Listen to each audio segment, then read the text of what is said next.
उससे बात करेंगे।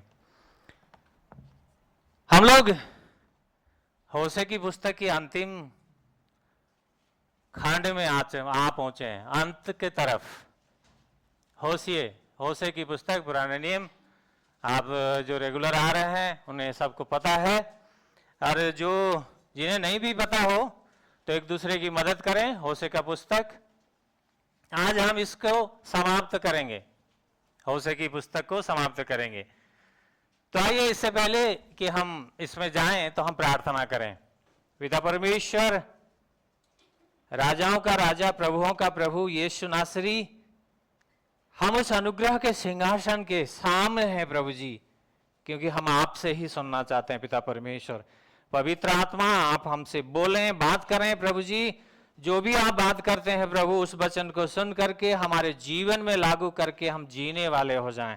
राजा, आप हम प्रत्येक की सहायता करें प्रभु जी, प्रत्येक के संग आप रहें। सिर्फ एक कान से सुन के दूसरे कान से ना निकालें।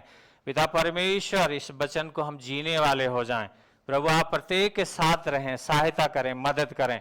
प्रभु, आपके बिना हम कुछ नहीं कर सकते, आपके बिना हम कुछ भी नहीं, हम शून्य है राजा।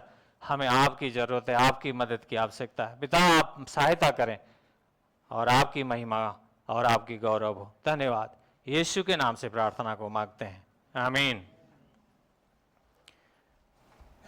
तो इस खंड में जाने से पहले मैं थोड़ा सा पीछे आपको स्मरण दिलाऊं।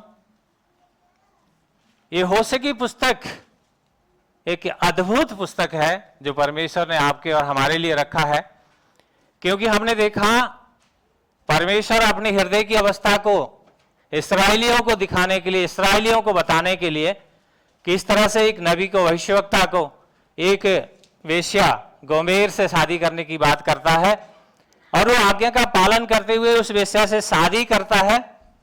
शादी करके आने के बाद भी वो गोमेर क्या करती है? व्यभिचार का जीवन को त्यागती नहीं है। एक भविष्यवक्ता, एक नबी को अपना पति पाने के बावजूद भी उसका जीवन बदलता नहीं है, वो फिर से व्यभिचार में ही जा रही है, बारंबार उनके पीछे, अपने मित्रों के पीछे जा रही है। लेकिन परमेश्वर फिर भी दया करता है, परमेश्वर फिर भी करुणा करता है। होशे को फिर से कहता है, जा उसको क्या कर, खरीद के लिया, उसके लिए मूल्य चुका ले, लिया, वो कार्य करता है। तो ठीक इसी तरह से परमेश्वर अपने लोग, उसके चुने हुए लोग इस्राएल, क्या कर रहे हैं इस्राएल? परमेश्वर उनसे प्रेम करता है। देखिए, अगर हम शुरू से देखें, अब्राहम के जीवन से देखें, अब्राहम क्या परमेश्वर को मानने वाला, उसके आदर करने वाला व्यक्ति था क्या? नहीं था, वो एक मूर्ति पूजक था। उसके मूर्ति पूजा करने वाले व्यक्ति से परमेश्वर ने उसको चुन के लाया। ध्यान रखिए। और हम लोग अच्छी तरह से जानते हैं, प्रभु यीशु ने एक एग्जाम्पल रखा है, एक प्रोडिगल सन, उड़ाऊ पुत्र। उड़ाऊ पुत्र को पिता की ओर से तो गया और संसार ने भी उसे नकार दिया, संसार ने भी उसे ग्रहण किया नहीं।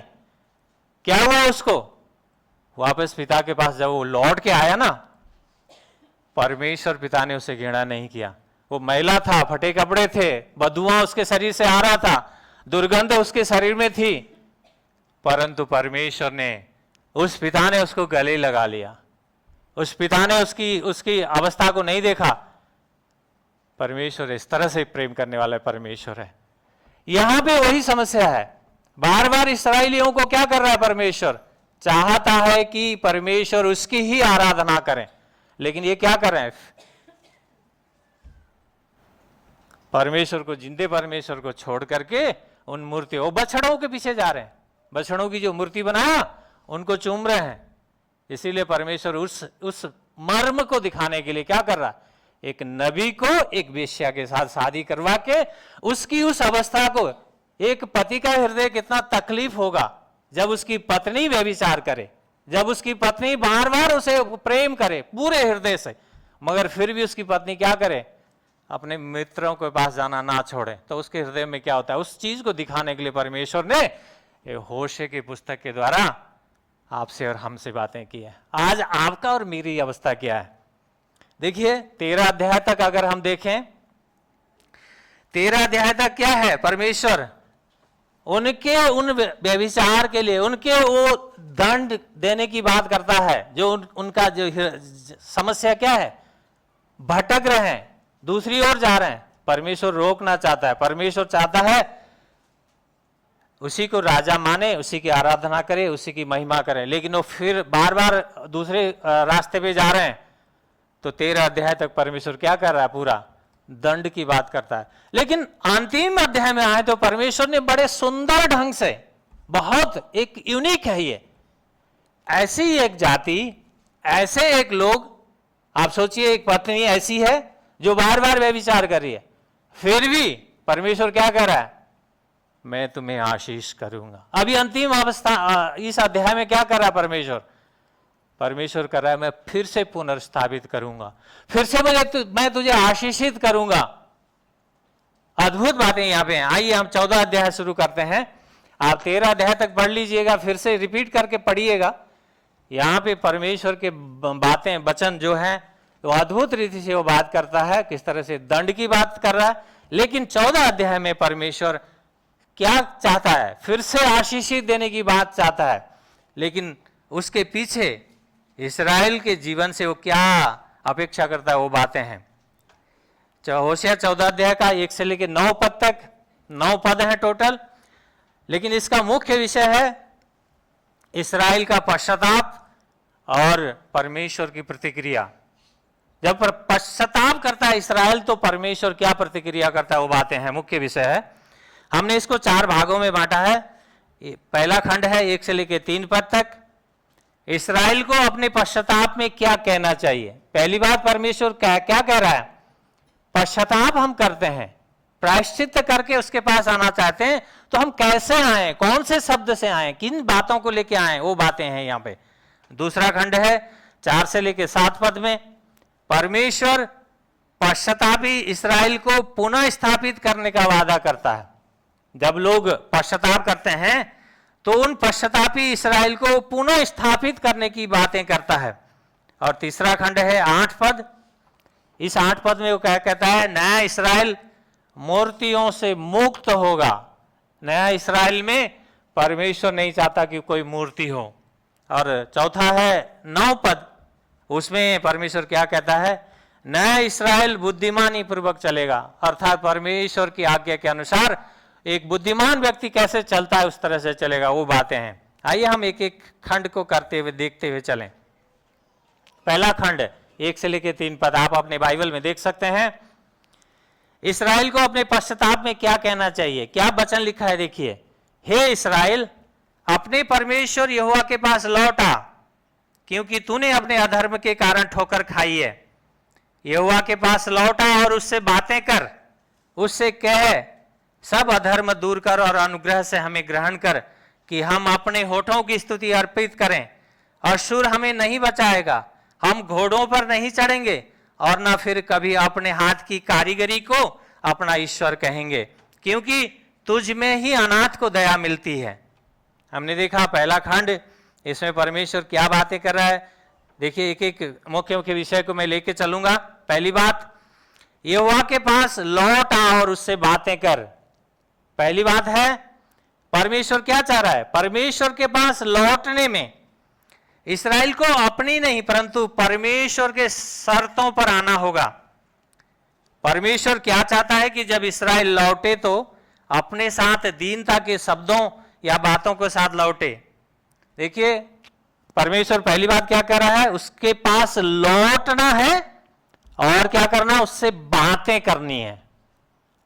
यहां पे हम उसके पास लौट तो आए, हम चुपचाप बैठे, हम मन में कुछ पीड़ा लेके आए, कुछ भावनाएं हमारे अंदर हो, लेकिन हम उससे बातें ना करें, नहीं, ऐसा नहीं होगा। वो क्या चाहता है परमेश्वर, परमेश्वर ये चाह रहा है कि हम उसके पास अगर लौट के आते हैं तो क्या करें, उससे बातें करें। किससे, जो हमारे सृजनहार है, जो परमेश्वर है, जिसके पास हम लौटते हैं उससे हम क्या करें, बातें करें स्पष्ट शब्दों में। देखिए पुराने नियम में अगर आप देखें तो परमेश्वर ने मूसा से कहा, जब इस्राएली पानी के लिए मूसा के विरुद्ध में, हारून के विरुद्ध में खड़े थे और उस समय उनको पत्थरवाह करने की जैसी स्थिति जब थी, उस समय परमेश्वर ने मूसा से कहा, जब मूसा गिड़गिड़ाया, प्रभु देख ये क्या कर रहे हैं, पूरे इस्राएली मेरे ऊपर पत्थरवाह, हमारे ऊपर पत्थरवाह करने की अवस्था में है, ये विद्रोह करने की अवस्था में है, क्या करें। परमेश्वर ने कहा जाओ उस चट्टान के पास जाओ और उस चट्टान से बातें करो। परमेश्वर ने क्या कहा, वहां पे बातें करने के लिए कहा, उस चट्टान से बातें करने के लिए कहा। लेकिन परमेश्वर का दास मूसा और समस्त इस्राएली गण जब वहां उस पर पहाड़ चट्टान के पास पहुंचे तो मूसा क्रोधित था उनसे। उस क्रोध में आकर के मूसा ने क्या किया, बातें नहीं की, उसने उसके हाथ में जो डंडा था उसने उस चट्टान में क्या किया, डंडा मार दिया। आप जानते हैं ना इस खंड को। तो क्या हुआ, परमेश्वर ने पानी तो दिया, परमेश्वर दयालु है, परंतु क्या किया परमेश्वर ने, मूसा को एक बड़ा दंड दिया। उसने प्रतिज्ञा के देश में ले जाने के लिए जो अगुवाई करके इस्राएली को ले आ रहा था, उसको प्रतिज्ञा के देश में मूसा को ही जाने नहीं दिया। परमेश्वर ने क्या कहा था, बातें करो, लेकिन क्रोध में आकर के, विचलित होकर के, इस्राएलियों की जो व्यवहार था उससे वो फ्रस्ट्रेट हो गया, जिसके कारण उसने डंडा मार दिया। लेकिन यहां पे परमेश्वर क्या कह रहा है, यहोवा के पास लौट आओ और उससे क्या करो, बातें करो। आपके मन में पीड़ा हो सकती है, आप संघर्ष में हो सकते हैं, आप कष्ट में हो सकते हैं, आप बीमारी में हो सकते हैं। आप परमेश्वर के पास आके चुप रह के बैठने से नहीं चलेगा काम। क्या कह रहा हो, उसके पास आओ लेकिन बातें करो। परमेश्वर चाहता है कि हम उसके पास उन शब्दों से बात करें जो परमेश्वर की इच्छा है। इस समय इस्राएलियों से परमेश्वर होशे नबी के द्वारा बात कर रहा है, लेकिन आज आपसे और मुझसे भी बातें कर रहा है। हमें यीशु के पास आना है, उसकी उपस्थिति में आना है, तो हम क्या करना है, उन उचित शब्दों के साथ हम उससे क्या करें, बातें करें, ना भूलिएगा। दूसरी बात, अगर यही विचार हम पौलुस के द्वारा भी हम देखते हैं, पौलुस अगर रोमियो की पत्री उसका 10 अध्याय का 8 से 10 पद में अगर पढ़ें, रोमियो की पत्री में 10 अध्याय का, रोमन्स चैप्टर 10 वर्स 8 to 10, इसमें भी यही बातें पाई जाती है। कैसे, मैं पढ़ रहा हूं, देखिए। परंतु वह क्या कहती है, वचन तेरे निकट है, तेरे मुंह में, तेरे हृदय में, अर्थात विश्वास का वो वचन जिसका हम प्रचार करते हैं। यदि तू अपने मुंह से यीशु को प्रभु जानकर अंगीकार करे और अपने मन में यह विश्वास करे कि परमेश्वर ने उसे मृतकों में से जीवित किया, तो तू उद्धार पाएगा। मनुष्य तो हृदय से विश्वास करता है जिसका परिणाम धार्मिकता होता है, और मुंह से अंगीकार करता है जिसका परिणाम उद्धार होता है। परमेश्वर बातें करने की आज्ञा देता है, न कि विचारों और भावनाओं में खोए रहें। देखिए यहां पे भी परमेश्वर ने पौलुस के द्वारा क्या कहा, पौलुस के द्वारा कहा, क्या कहा, पहले तो अंगीकार करो अपने पापों को, उसके बाद क्या करो, विश्वास करो, और उस परमेश्वर पे यीशु के उन कार्यों को भरोसा करो, तो तुम क्या करोगे, उद्धार पाओगे। उद्धार पाना बहुत सरल है। संसार जिस तरह से उद्धार पाना चाहता है ना, ऐसा ही परमेश्वर का वचन बाइबल नहीं सिखाता। बाइबल एक फ्री गिफ्ट, उपहार, फ्री में मिला हुआ उपहार, कोई कष्ट नहीं है। सिर्फ क्या करना है, हमें पापी मानना है, सबसे पहली बात अंगीकार करना है, यीशु को प्रभु मानना है, तो हमें हमारे जीवन में उद्धार करता है। ये बोलना पड़ेगा, करना पड़ेगा, अन्यथा नहीं होगा। नहीं मैं विश्वास करता हूं बोल के हमारे तो विश्वास को हम अपने हृदय में रखें, अंगीकार ना करें, ना बोलें, उसके पास उन उचित शब्दों के साथ ना आए, नहीं हो सकता। परमेश्वर चाहता है कि हम क्या करें, उसके साथ बातें करें। अभी प्रश्न आता है, हम अपने साथ कौन से बातें लेकर जाते हैं, कौन से बातें लेकर जाएं उसके पास। वो तो कहता है बातें करो, लेकिन सबसे अच्छे शब्द या वचन या बातें वो हैं जो परमेश्वर हमें अपने वचनों के द्वारा देते हैं। हम परमेश्वर के उन वचनों के साथ बातें करें, उसके पास आए। देखिए हम कहें उस प्रभु को, प्रभु देख तेरे वचन में ये प्रतिज्ञा है, तूने कहा है मैं तुम्हें छुड़ाऊंगा, ये बातें लिखी तो है, मैं उस वचन का साथ आती हूं तेरे पास। घोषणा करें, उस वचन को लेके आए, उस वचन के द्वारा बात करें। परमेश्वर ने जो प्रतिज्ञा किया उन बातों को लेके आए उसके पास, तो क्या होगा, परमेश्वर झूठ बोलने वाला नहीं है, परमेश्वर मनुष्य नहीं है, वो परमेश्वर है, वो अपनी प्रतिज्ञाओं को क्या करता है, पूरा करता है, सुनता है आपकी और मेरी बातें।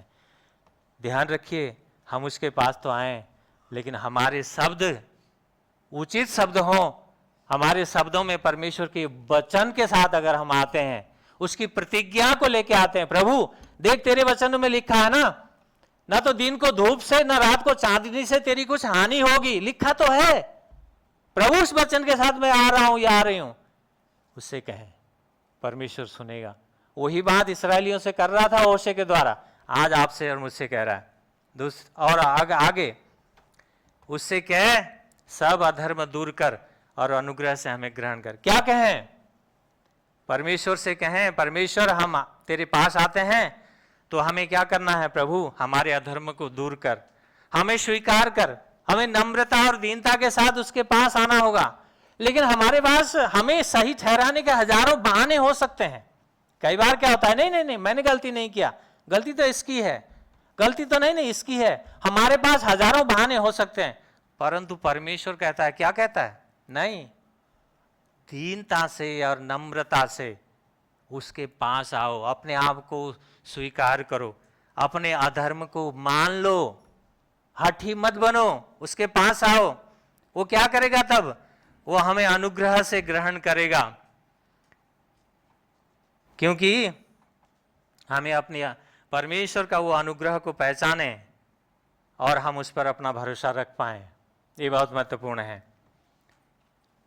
तीसरी बात, हम अपने होठों की स्तुति अर्पित करें, होठों की स्तुति अर्पित करें। देखिए, जिस प्रकार बलिदान चढ़ाया जाता है, ठीक उसी प्रकार परमेश्वर चाहता है कि हम अपने होठों से भी बलिदान चढ़ा सकते हैं।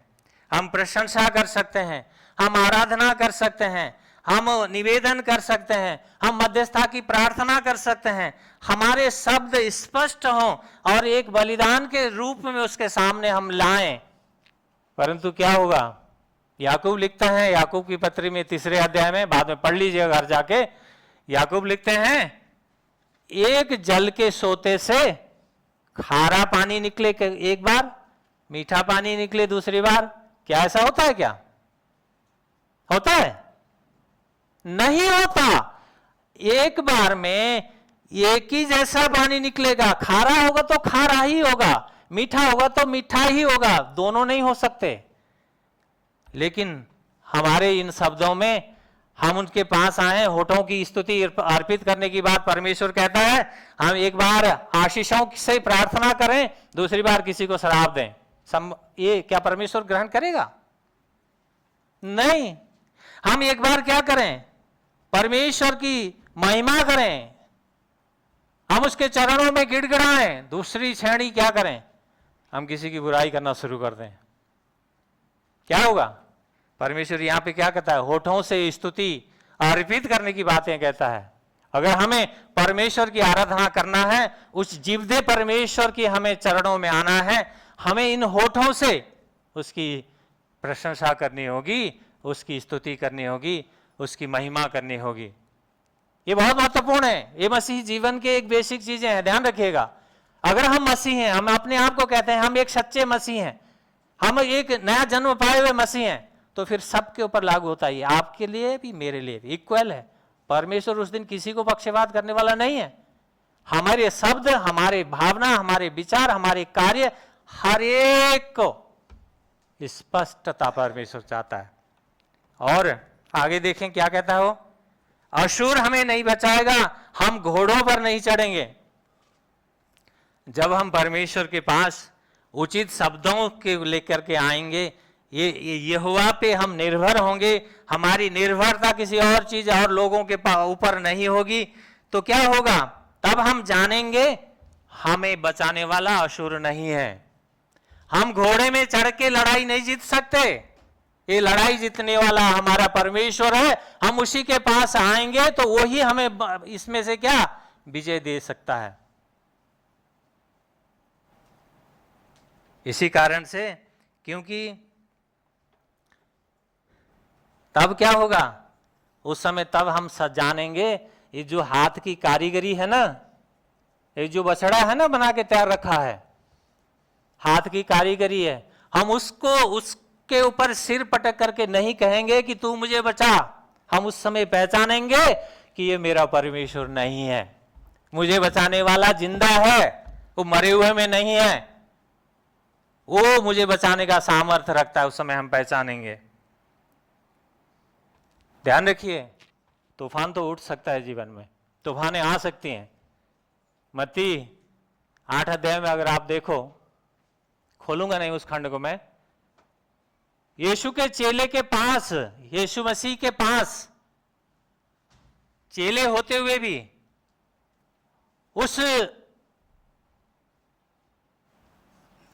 उस समुद्र में क्या हो रही थी?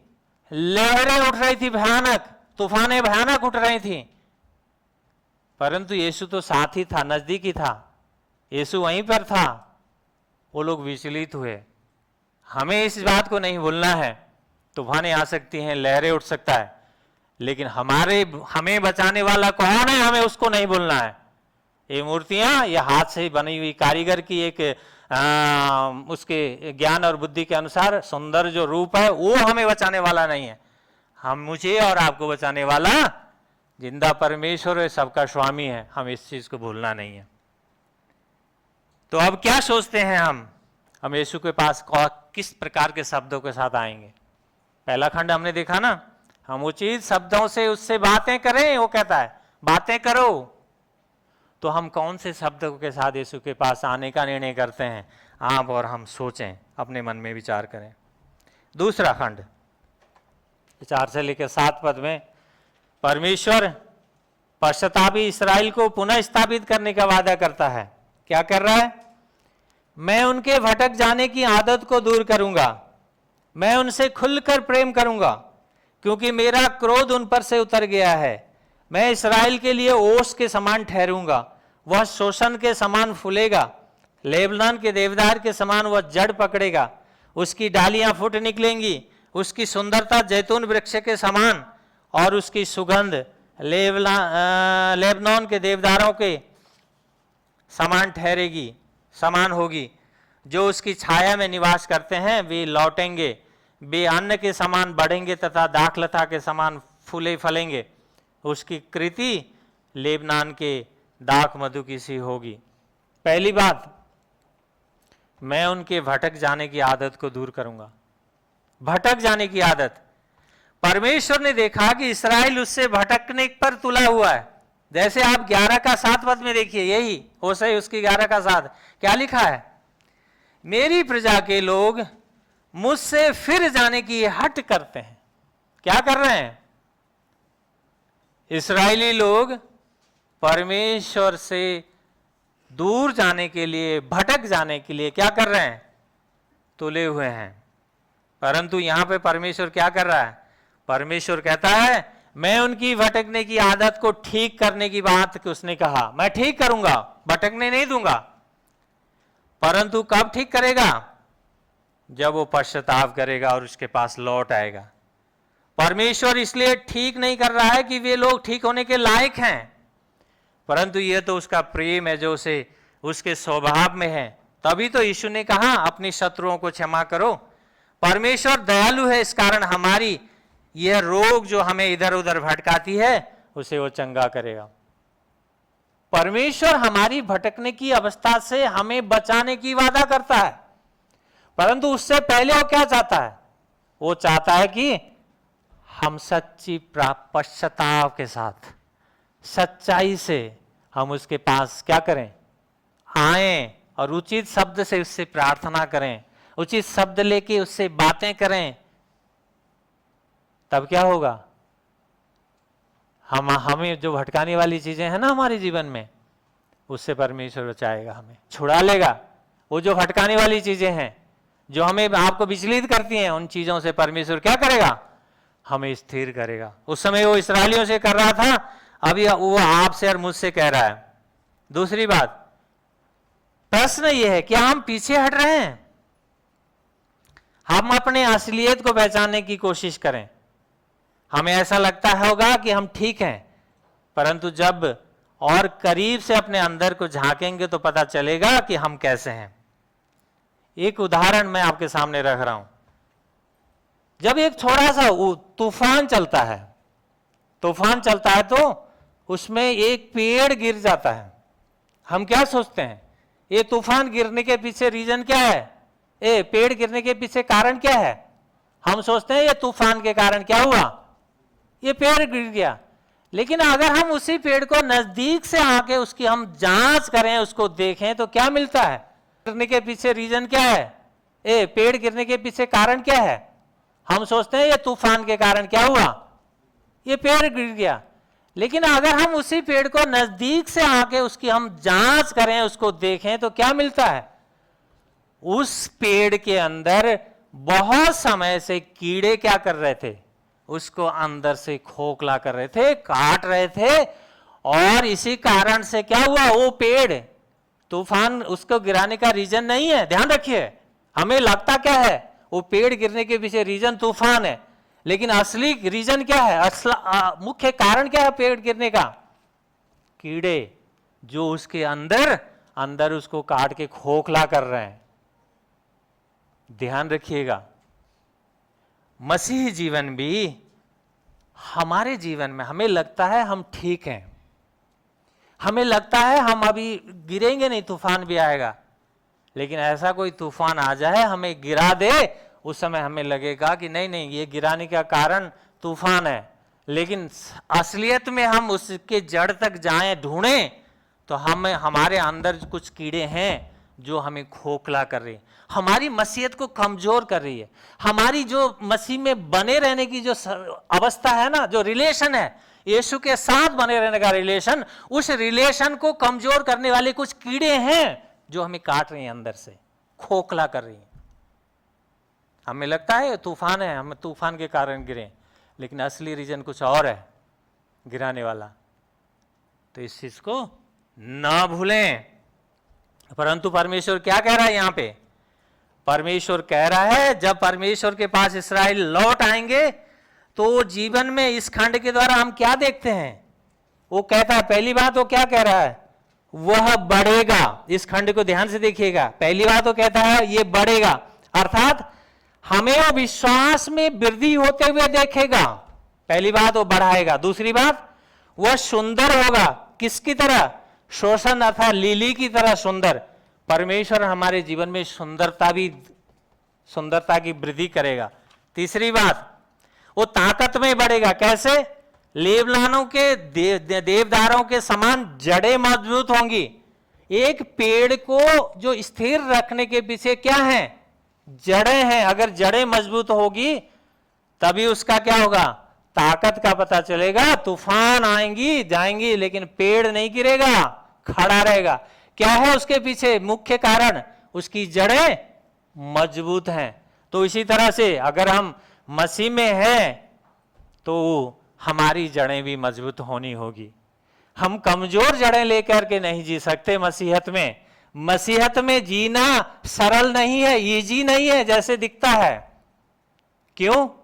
इन होठों को भी लगाम लगाना पड़ेगा। ये मन जो है ना, ये जो मन है ये भी दौड़ता है इधर उधर, उसको भी लगाम लगाना पड़ेगा। ये हृदय है ना, व्यर्थ की कल्पनाएं रचता है, सोचता है, इसको भी घोड़े के ऊपर लगाम लगाते हैं, ऐसे लगाम लगाना पड़ेगा। ये जो हमारी पांव है ना, दौड़ने, निरर्थक बातों के ऊपर दौड़ने की, जो इनको भी लगाम लगाना पड़ेगा। कई चीजें हैं। इसी कारण से हमें वृद्धि करना है, हमें मसीहत में बढ़ना है, तो इस खंड की तरह क्या होगा? ताकत में भी वृद्धि होना पड़ेगा, हमारी जड़ें भी मजबूत होनी पड़ेगी। चौथी बात, वो क्या करेगा? सुंदरता को बहाल करेगा। जैसे जैतून के वृक्ष के समान सुंदर होने की वो बात करता है, दूसरे पेड़ों से वो पेड़ बहुत सुंदर होता है। तो परमेश्वर सुंदरता में हमारी वृद्धि करेगा। पांचवी बात, वो क्या करेगा? हमारी आनंद को बहाल करेगा। आनंद जो हमारी है ना, उसको रिस्टोर कर देगा, हमारी आनंद को बहाल करेगा। क्या लिखा है? उसकी खुशबू देवदारों के समान होगी, सुंदर खुशबू होगी। अब देवदारों की जंगलों में होके आप गुजरो तो अलग ही खुशबू आती है। तो ऐसे ही वो क्या कर रहा है, जो लोग उसके पास आते हैं उसको क्या करेगा? इस तरह से बलवान करेगा। फिर अगली बात कहता है, छठवीं बात क्या कहता है? उसकी डालियां फूट निकलेंगी। डालियां निकलेंगी, डालियां फुट निकलेंगी, मतलब उसमें कोपले आएंगे, अंकुरित होगा, वो सूखा नहीं रहेगा वो डाली। उस डाली में हरेपन आना, उसमें अंकुरित होने का अर्थ ये है वो खुद के लिए ही नहीं, और दूसरों के लिए भी आशीष का कारण होगा। सिर्फ अपने तक नहीं, दूसरों के लिए भी आशीष का कारण होगा। परमेश्वर इस खंड के द्वारा हमें इन बातों के द्वारा वो हमसे बात करता है। तो उस समय उसने होशे के द्वारा इस्राएलियों से बात किया, आज आपसे और मुझसे बात कर रहा है। अभी प्रश्न है मेरे पास आपके लिए, क्या हम दूसरों को आशीर्वाद का कारण बनते हैं या हमारा जीवन किसी को ठोकर का कारण बनते हैं? हम इस वचनों के द्वारा अपने जीवनों को जांचें, परख करके देखें। हमारा जीवन, हमारे शब्द, हमारे व्यवहार, हमारे कार्य किसी को आशीष का कारण बनते हैं या हम किसी को ठोकर का कारण बनते हैं? ये बहुत महत्वपूर्ण है। अपने आप को जांचें। मैं बार बार कहता हूं, दूसरों को मत जांचिएगा, खुद को जांचिएगा, ठीक है? खुद को ही जांचना पड़ेगा। तीसरा खंड, अगला खंड, 8वां पद, नया इस्राएल मूर्तियों से मुक्त होगा। परमेश्वर की इच्छा क्या है? परमेश्वर चाहता है जो नया इस्राएल है वो मूर्तियों से मुक्त होगा। इस तरह से लिखा है, हे प्रेम, मूर्तियों से मेरा क्या संबंध? तेरी पुकार सुनकर तेरी देख रेख करने वाला मैं ही हूं। मैं सदाबहार सनोवर वृक्ष के समान हूं, मुझसे ही तुझे फल प्राप्त होते हैं। पहली बात, परमेश्वर कहता है मूर्तियों से मेरा क्या संबंध? जब परमेश्वर की ओर लोग फिरते हैं और उससे बातें करते हैं तो मूर्तियां उनके जीवन के लिए कोई अर्थ रहेंगी? कोई अर्थ नहीं है उनके लिए, मूर्ति का कोई जगह नहीं है उनके जीवन में। जब हम यीशु पर विश्वास करते हैं, जब यीशु को सच्चाई से हम पहचानते हैं कि यीशु है कौन, फिर हमारे जीवन में मूर्तियों के क्या स्थान है? कोई स्थान नहीं है। जब हमने पहली बार, मैंने और आपने, बहुत से लोगों ने पहली बार विश्वास किया होगा, तो हमने क्या किया? जो हमारे घरों में, हमारे जीवनों में कई प्रकार की जो मूर्तियां थी, मेरी पत्नी ने क्या कहा पता है? कोई कीमती मूर्ति भी थी, सांसारिक रूप से थोड़ी सी ज्यादा पैसे की। उसने क्या सोचा पता है? इस मूर्ति को ना फेंको। उसने मुझसे कहा इसको ना फेंकिए, ये ज्यादा कीमती पैसे की है, इसको किसी को दे देंगे। मैंने कहा नहीं, हमारे लिए ये मिट्टी की भी उतनी वैल्यू है और इसकी भी उतनी वैल्यू है, कोई वैल्यू नहीं। हमने क्या किया? उनको ले जाके नाले में, पुराने जमाने में किद्रोन नाले में फेंका जाता था, तो उसी तरह हमने भी एक नाले में फेंक दिया, बोरी में डाल के सब लेके फेंक दिया। आप सबने भी किया होगा अवश्य। अगर नहीं किया है तो कर लीजिएगा अपने जीवनों से। मूर्ति के नाम की हमारे जीवन में कोई स्थान नहीं है। कोई कुछ मूर्ति हमें कुछ नहीं कर सकता, ना आशीष देता है, दे सकता है, ना श्राप दे सकता है, कुछ स्थान नहीं है उसका। चाहे हम जितना सिर फोड़ लें उसके सामने, कुछ नहीं होने वाला। हमारा सिर जरूर फटेगा लेकिन हमें कुछ नहीं मिलने वाला। इसीलिए परमेश्वर का वचन यहां क्या कहता है, एक खंड में पढ़ूंगा, इसके बारे में पौलुस भी लिखते हैं। 2 कुरिन्थियों 6 अध्याय का एक खंड को पढ़ लेते हैं।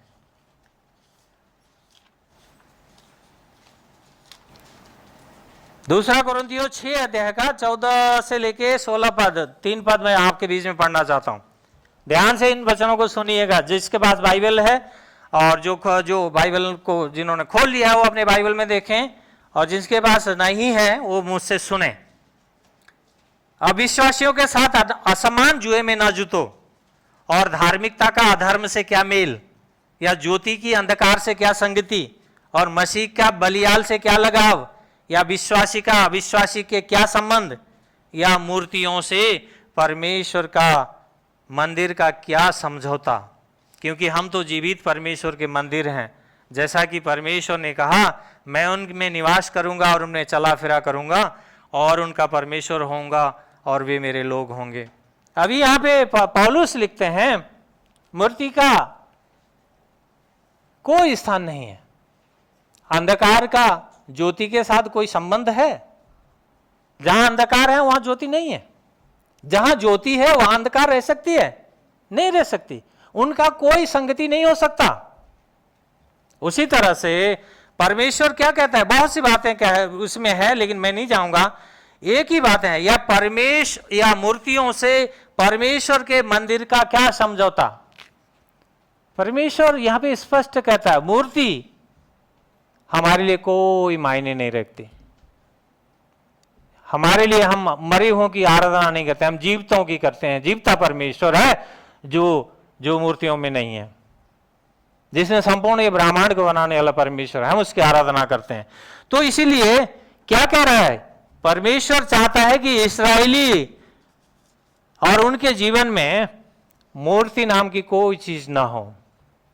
पता है क्या होता है, एक क्रिश्चियन जो अपने आप को मसीह कहता है, लिटरली उनके पास मूर्तियां नहीं होंगी।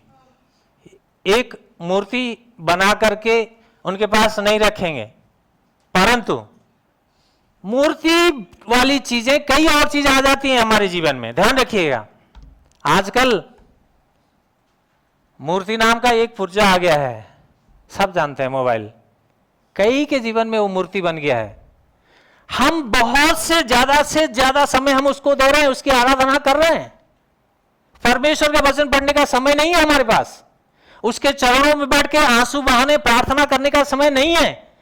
लेकिन इस महाशय को समय देने के लिए हमारे पास प्रशस्त समय है।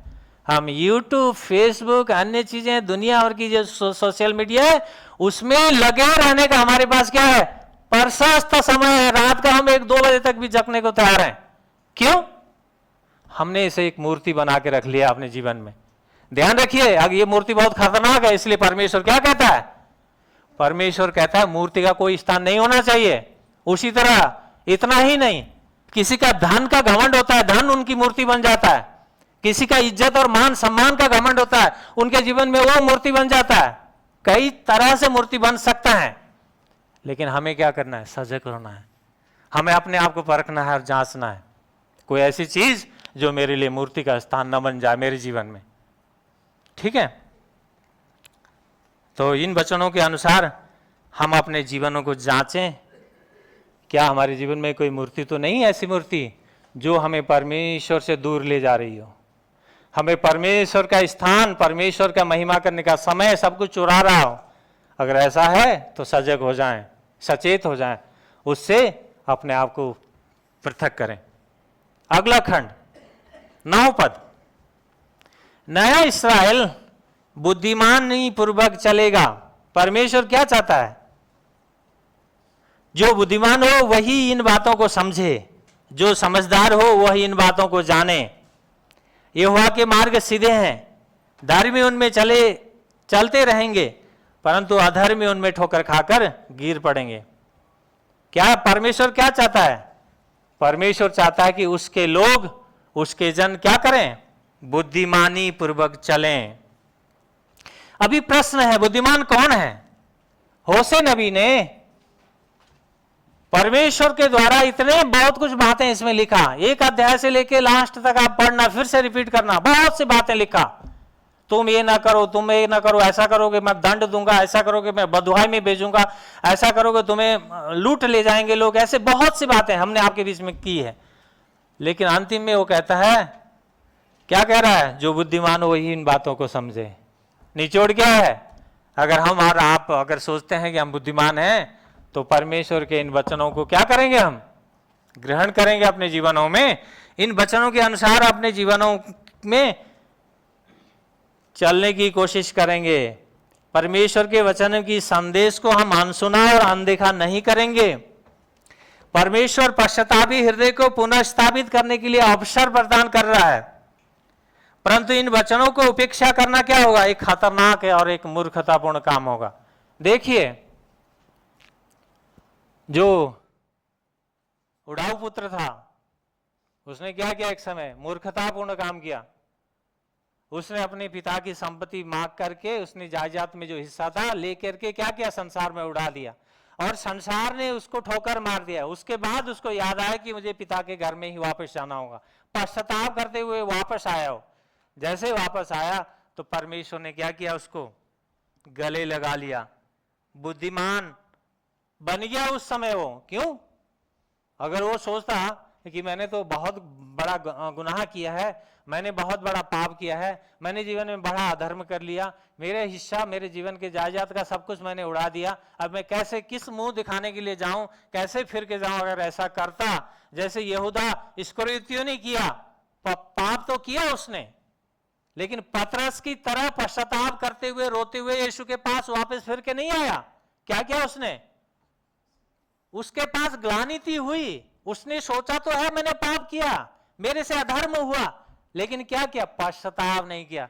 जाके फांसी लगा के क्या किया? वो नाश हो गया, मर गया, नरक गया वो।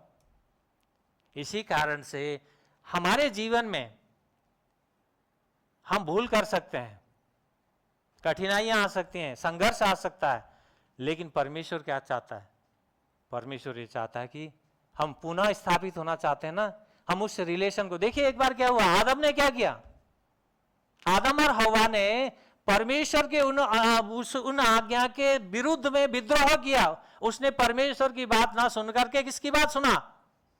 शैतान की बातों को सुना। क्या हुआ? वो उस जो संबंध में थे, जो रिलेशन में थे, परमेश्वर जो बातचीत करता था, उसके निकटता में आता था, हमेशा प्रतिदिन उनसे बात करता था, उस रिलेशन हमेशा के लिए टूट गया, एक बहुत बड़ी खाई बन गई। लेकिन परमेश्वर यीशु मसीह ने क्या किया? आपका और मेरा उसी संबंध, जो टूटे हुए रिश्ते को फिर से स्थापित किया। जब हम अपने गुनाह को, अपने पाप और अधर्म को स्वीकार करते हैं, यीशु के पास आते हैं, उस समय हम मूर्ख नहीं होते। फिर संसार मूर्ख समझता है, लेकिन परमेश्वर के नजर में उस समय हम मूर्ख नहीं होते। क्यों? हम बुद्धिमान होते हैं। जैसे एक खंड पढ़ेंगे, आपने बहुत बार सुना है, भजन संहिता 1 अध्याय, बहुत बार पढ़ा भी है। भजन संहिता 1 अध्याय में क्या लिखा है? क्या ही धन्य है वो मनुष्य जो दुष्टों की सम्मति पर नहीं चलता, न पापियों के मार्ग में खड़ा होता, और न ठट्ठा करने वालों की बैठक में बैठता है, परंतु वह तो यहोवा की व्यवस्था से आनंदित होता और उसकी व्यवस्था पर रात दिन मनन करता है। वो उस वृक्ष के समान है जो जलधाराओं के किनारे लगाया गया है और अपनी ऋतु में फलता है, और जिसके पत्ते कभी मुरझाते नहीं। इसलिए जो कुछ वह मनुष्य करता है वह उसमें सफल होता है। देखिए, यह है बुद्धिमान व्यक्ति। अगर हमने आज जो परमेश्वर के वचन सुन रहे हैं, अगर इन वचनों को हम अपने हृदय में रख करके इन वचनों के अनुसार जीने की कोशिश करेंगे, तो उस समय हम मूर्ख, संसार के लिए मूर्ख ठहर सकते हैं, लेकिन परमेश्वर हमें मूर्ख नहीं कहेगा। क्यों? परमेश्वर ने हम एक बुद्धिमान व्यक्ति का उदाहरण दे रखा है। क्या उदाहरण दिया? वो व्यक्ति कैसा होगा?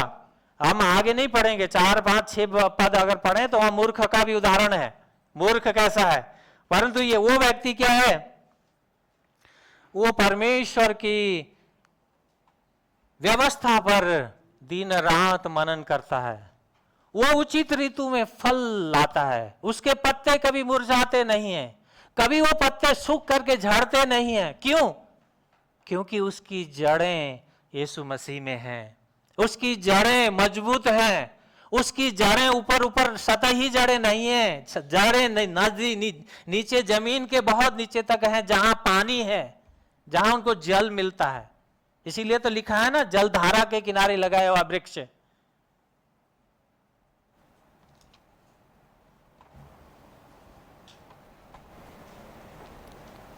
एक पद और पढ़ूंगा मैं आपके बीच में, जैसे आज बहन ने पढ़ा व्यवस्था विवरण 30 अध्याय।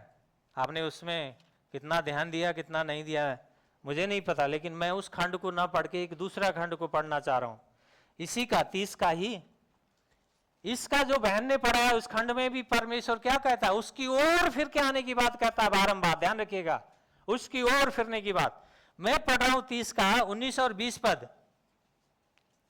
व्यवस्था विवरण, ड्यूट्रोनॉमी चैप्टर 30 वर्स 19 एंड 20। यहां इस तरह से लिखा है, आज मैं स्वर्ग तथा पृथ्वी को तुम्हारे विरुद्ध साक्षी ठहराता हूं कि मैंने तुम्हारे सामने जीवन तथा मृत्यु और आशीष तथा श्राप रखा है।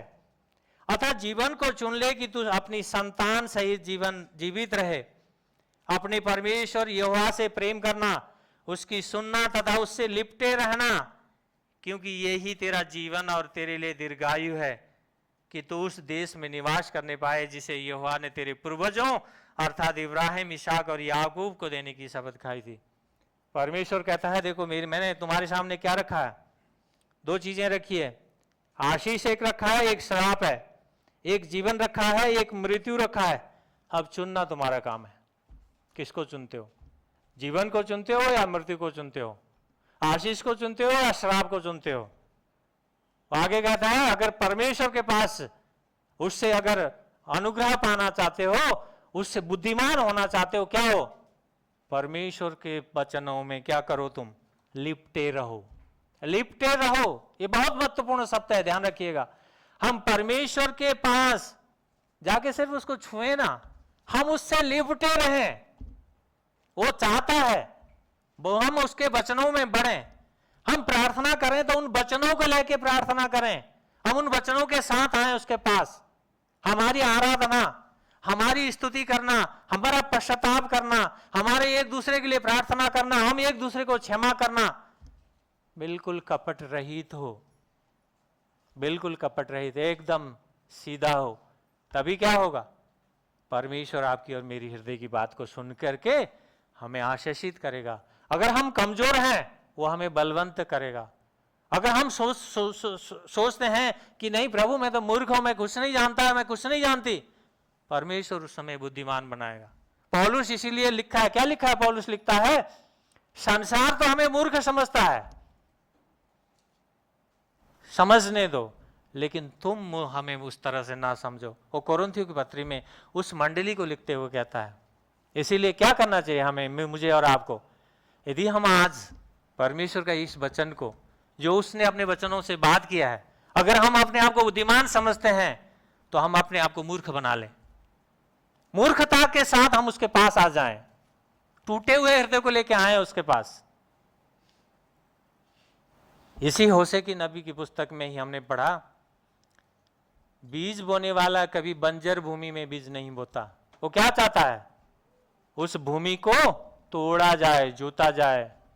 इसीलिए बहुत महत्वपूर्ण है आपको और मुझे, हमने इस होशे नबी की पुस्तक को समाप्त किया है, 1 अध्याय से लेके 14 अध्याय तक। आप लोग कोशिश करिएगा। बहुत सी बातें हैं, कुछ कुछ बातें छोड़ा है मैंने मुझे जो मुख्य लगा, मैंने उन्हीं को संदर्भ को उठा के मैंने बात की है। हो सकता है आपके जीवन में जब पढ़ोगे कई प्रश्न उठेंगे, कोशिश करेंगे हम उन प्रश्नों का, अगर आपके पास प्रश्न उठे हम निराकरण करने की कोशिश करेंगे, ठीक है। तो महत्वपूर्ण ये है, आज यीशु मसीह ने आपके और मेरे लिए कलवरी का जो क्रूस है ना, उस क्रूस में अपने आप को बलिदान कर दिया। सिर्फ वो तो निर्दोष था, निष्कलंक था, पवित्र था, उसने आपकी और मेरी तरह पाप नहीं किया था, कुछ नहीं था, फिर भी कलवरी के क्रूस में उसने अपने आप को एक मेमने की तरह बलिदान किया। सिर्फ इतना ही नहीं, उसने अपने लहू का अंतिम एक एक कतरा वहां पे बहा दिया। उसे वहां मरना पड़ा, उसे गाड़ा गया कब्र में लेकर, परंतु तीसरे दिन वो जीवित हो गया। अगर आप और हम अपने आप को बुद्धिमान समझते हैं तो इन बातों को सोचें गंभीरता से। क्या हम बुद्धिमान हैं? यीशु मसीह की उस बलिदान को हम सच्चाई में, यथार्थ में क्या हमने समझा है, या हम ऐसे ही चल रहे हैं भेड़ चाल में, भेड़ की तरह। एक भेड़ आगे चलता है ना, जहां खाई में भी चला जाए आगे वाला ले जाए, दूसरे भी पीछे खाई में चले जाते हैं। नहीं, परमेश्वर ऐसे नहीं चाहता। परमेश्वर चाहता है कि उसके लोग क्या हो, बुद्धिमान बने। वो मूर्ख नहीं चाहता, वो चाहता है। इसीलिए तो कहता है ना, the fear of God is the beginning of the wisdom. क्या है? परमेश्वर का भय मानना ज्ञान की शुरुआत है, बुद्धि की शुरुआत है। जब हम परमेश्वर का भय मानने लगते हैं, उसी समय बुद्धि प्रारंभ हो जाती है, बुद्धि काम करने लगती है हमारे जीवन में। इसीलिए भाई और बहनों, मूर्ख ना बने हम बुद्धिमान बन जाएं। हम यीशु के चरणों में आ जाएं, अपने आप को न्यौछावर कर दें, उसके हाथों में दे दें, ताकि वो अपनी इच्छा के अनुसार हमारे जीवन को चलाए। ये महत्वपूर्ण है। आइए हम